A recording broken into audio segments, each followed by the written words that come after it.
So, Mayor, today I know when I was listening to some of the announcements, we said November 1st, everyone knows that the state, I don't really like the word takeover, but will be stepping in.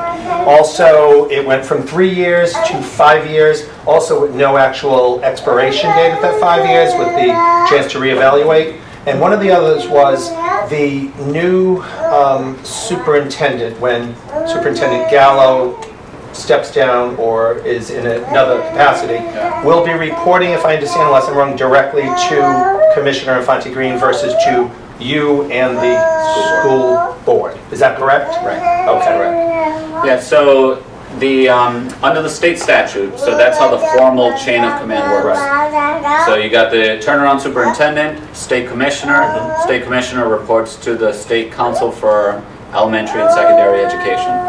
That's the formal chain of command. But there's nothing preventing the commissioner or the superintendent from altering that.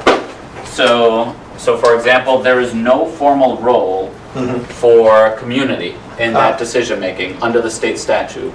But because of many people in this room and the advocacy of many people in this room, including myself, you know, there is language now in the order that specifically singles out the voice of community to be in there. Now, there's still a lot of gray area, so I think it's still going to take a lot of organizing and a lot of advocacy to make sure that that voice is what we want to see. So even though, the point is that even though the formal chain of command is one, that doesn't mean that that can't be changed. And so those are decisions that the superintendent and the commissioner and I guess the state council will be making. So that answers what my question was, especially for this group here. We're here, everyone's out on a night, they're spending their time, you're here with us. We're actually sitting here really in a living room talking about this kind of with a conversation and information.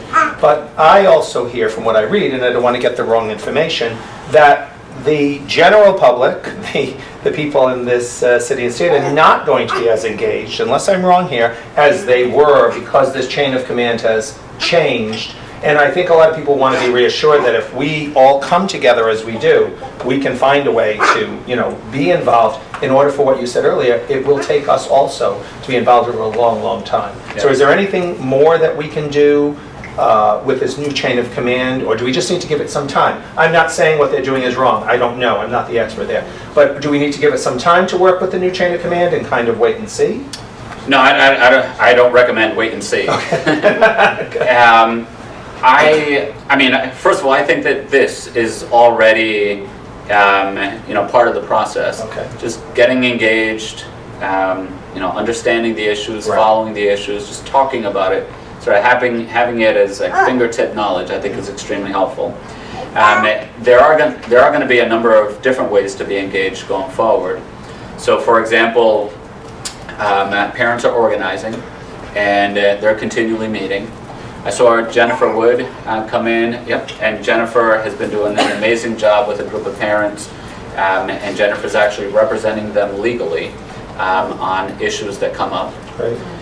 Something else that I'm working with right now is we want to do education workshops. I want parents, I want the community, I want students to know what's in the contract. How does our contract compare to contracts in other places?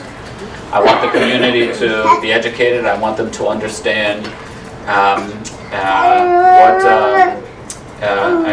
understand state law in this area. I want them to understand the school budget, how it's put together and what's inside. So there's just, you know, we've never had a strong parent organizing community here in the city. So there's a lot of foundation building that we need to establish right now. Remember that, you know, this isn't a short-term thing. You know, 3, 5, 7, 10 years from now, we're going to be continually evaluating. And whenever the state pulls away, we need to make sure that there's a strong, strong foundation of community engagement that will sustain it going forward. Right. So all of that education will continue. I invite everyone to be at those sessions to inform yourself.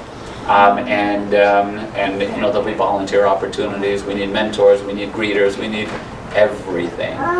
So I to mean, answer that's your helpful question, to everyone in here that may be looking to get continually involved. And what I see as my role, not only my role, but part of my role, will be to provide those avenues to make it easy for people to get engaged so they can lend their expertise wherever they can. Thank you.